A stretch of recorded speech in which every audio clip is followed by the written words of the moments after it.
Remedy, known for their third-person perspective story-driven games, decided to do something new, something different. FBC Firebreak is this thing called, and it is, for a change, 3-person co-op game that doesn't contain any story when you just go through the facility to fix the broken generators and put out fires and fix the broken pipes and defend yourself from the fire zombies in between the jobs. Wow, such a riveting idea for a video game. But in all seriousness, this game doesn't have a plot. Yes, it's set in the Remedy universe where you pick one of 3 specialists, and in 3, or more like solo or duo, taking under consideration how many people actually play this game, you go to the location to run through it, finish all of the objectives, and extract via elevator at the end. Some of the locations are interesting, other ones are simply not interesting. There is only 5 missions on 6 spots, so there is probably going to be like a 6th one, because there's a sealed envelope, and maybe they will add the next mission like in an update, but so far there's only 5 missions where you can regulate your difficulty and clearance. That states how long the mission is going to last, and the corruption levels that introduces the corrupted items that you get to destroy, and most of the people okay, like maybe except one, all of the other ones didn't really give a shit about destroying the corrupted items. And yes, I have to admit, the difficulty level does actually make things a little bit harder, because some of the enemies take 2 instead of 1 shot, and there's way more of them when you play, for an example, on extreme difficulty. And additionally to this, on console, and I played on Xbox Series X, but I assume the same goes for PlayStation 5, on extreme difficulty the game would drop frames to something that looks more like 10 frames per second, but other than that there is no really much changes. Like, there's more enemies and they sometimes take more ammunition for you to defeat. It feels like I played the map once and I already saw everything. And I didn't play it once, I replayed the maps. There's no new occurrences that can happen, no new routes, no new secrets to uncover, no nothing. You just go in, finish the jobs. Sometimes they're going to mix up the order of the jobs, so in hotfix, for an example, instead of going right on the beginning, you will go left, and then after you finish left side you are going to go right. And that's really it. There is no variable that would make this game fun. And what's even worse, they probably couldn't do it even if they wanted, because this is the setting of the game. The game is just facility that you go to fix and clean, and these facilities look like something from Remedyverse, because this game is set in Remedyverse, like something you would, for an example, see in Control. There is no really way to do something crazy, some wacky shit in such boring settings. From the positives, I can say the gunplay is fine, and you get to try different weapons. All of them have their own use and style you want to play. You get, for an example, shotgun that can blast multiple enemies at once. You can get, for an example, revolver that is going to one-tap every single enemy charging at you. You also have an automatic gun. But those are genuinely just normal weapons. What is different are crisis kits. You get to play as 3 specialists. So one of them is Fixer, who has a wrench and you hit stuff to fix it, apparently. And you also can hit enemies and you can charge with this wrench. You also have Jumper, who has this charge impactor that charges electric devices, but also allows you to jump higher when you point it under your feet, and you get to do this like really high jump. You get Splash Kit with a fluidic ejector that shoots up blobs of water and also can shoot snowballs. You can put out fires with it, for an example. And you also can unlock special devices for all of them, like, for an example, boombox that takes enemies' attention, and swivel cannon that shoots enemies, but to be honest it really sucks dick, or humidifier that sprays water around and allows you to heal yourself and the team in the middle of the fight. This is actually really useful device. And yes, the water heals you because in this game you fight fire zombies. So water and the showers are healing you, and it makes no sense because, like, for an example, the water is going to clean you from every single element. So imagine this, that you are going under the shower to wash electricity from yourself and you use water. Yes, that actually happens in the game. It makes no sense. Also, fire zombies get hurt by fire around the map. Make it make sense. You also get to unlock these perks, there's plenty of them, and you get to collect special materials spread around the levels that will allow you to buy new upgrades. It looks like a currencies in a live service game, there's like 5-6 of them, but it's not. And they are spread around the different levels. So for an example, if you need the yellow one, you need to go to this level. If you need the fire one,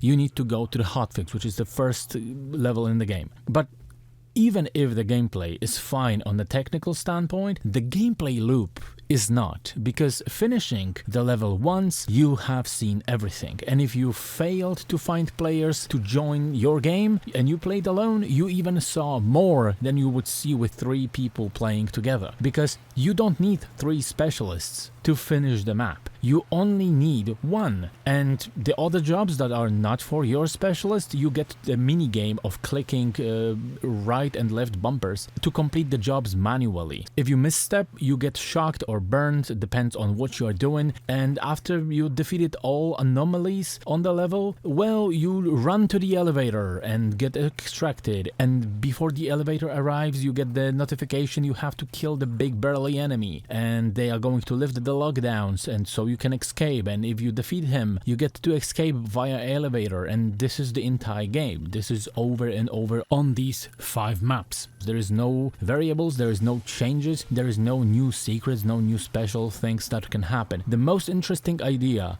and the most fun that I had in these levels that are present in the game so far was the second one, called Paper Chase, where you get tasked with elimination of sticky notes in the location. So you go around, you shoot the stick paper, you can water it out and stuff, and there are also these sticky note monsters running around. You have to take them out because they are going to attack you. That was actually interesting level, and at the end of the facility you have this big blob of the sticky note monster, and you have to make him vulnerable for hits, so you get him wet, and you can also zap him with electricity to get extra damage on him, and everything is breaking, so you have to fix everything as fast as possible. And this level was fun, but after playing it one time there was no really any reason to go back to it, and I played it 3 times and all 3 times are the same. Sorry, the one time we had actually a modifier for the level where we had low gravity in the sticky paper notes, so that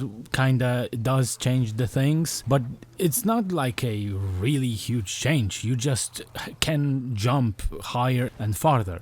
So that is basically the entire change, the biggest change that I encountered replaying the level. And sure, you can get to make it harder on like extreme difficulty, and it sure gets harder on extreme, for an example, because we finally saw the game over screen, because it's hard to get game over screen because the game has infinite lives, that if you run out of lives for your team, it is enough for the member that is the last standing to not die for 50 seconds, and they are going to bring you a new life so the next team member can get resurrected. There is really hard to see game over screen, but on extreme difficulty we finally saw the game over screen, and outside of the difficulty there is nothing new on those levels. The other one that I would say was also fun was clearing turbines from this pink goo that is everywhere, and you have to shoot it, make it explode and go away, but it also pops out in different places. But it is as it sounds, and it sounds like it's a video game about doing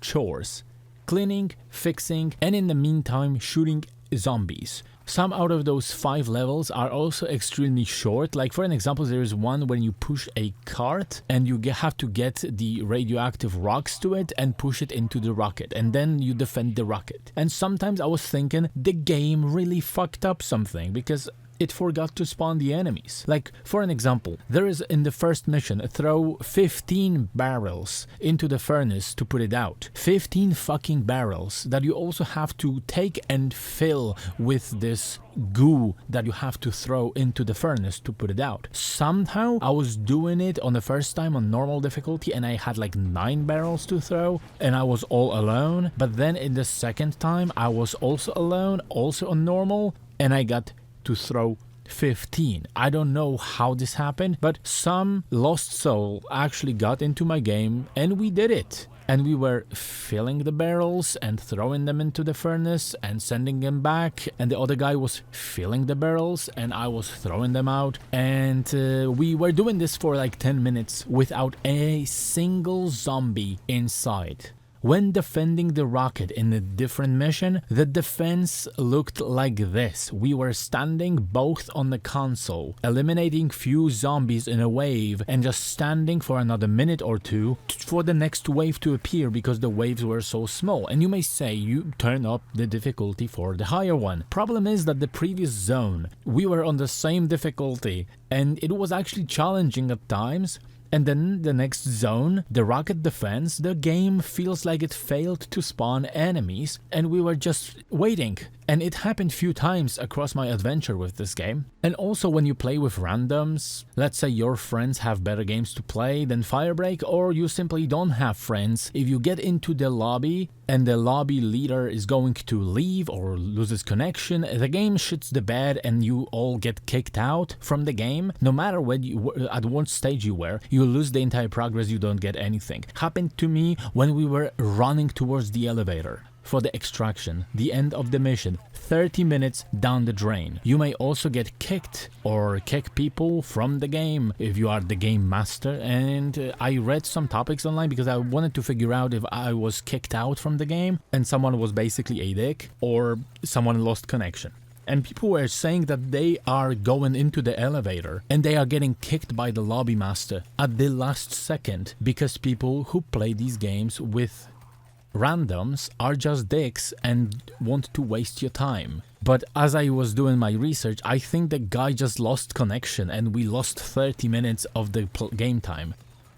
And there's also a topic of achievements in this game, and I know people don't really give a shit about this, but they really do present the state of the game, how it was released, in what state it was released. So stay with me for a second. The achievements for this game state that you need to finish the job on clearance 6 or on terminal difficulty to get an achievement. Problem is, there is no such a thing in the game. People were confused, asked what the fuck is this, and on Steam, Dev had to actually make a post explaining their own fuck-ups. So there was supposed to be clearance level 6, but it is only 3. So to get clearance 6 trophies to pop, you need to complete the mission on clearance 3 with corruption set on 3. And terminal difficulty pops in when you finish a mission on the extreme difficulty. So you have two separate achievements for one job and you get an achievement for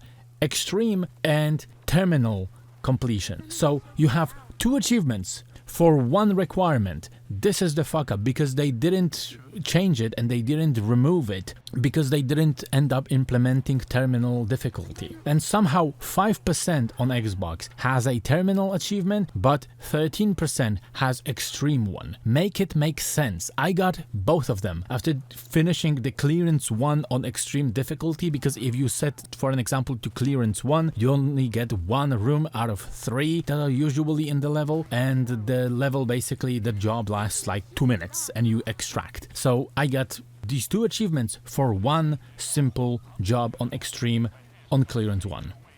And I don't know how you release the game in this state. Also, when I was playing, there are like these enemies that levitate on chairs and I would shoot them and they would get stuck mid-air. So I actually kept shooting at them because I didn't know they died. And turns out that the game just fucks up and just freezes the enemy sometimes mid-air and they just stay there for foreseeable future. The game on Steam is a horrendous flop, but it is on Game Pass and it is on PlayStation Plus, I think extra, day one. So most people you will encounter playing this game are playing through the subscription. And maybe that subscription deal is going to save Remedy some money and they will not lose as much money. Personally, I would not pay for this game $40. I advise you not to do so. There is not enough content to justify this price tag. If you are already a Game Pass member or PlayStation Plus member, you may give it a try. You will run through the levels once or twice and you will forget about this game's existence.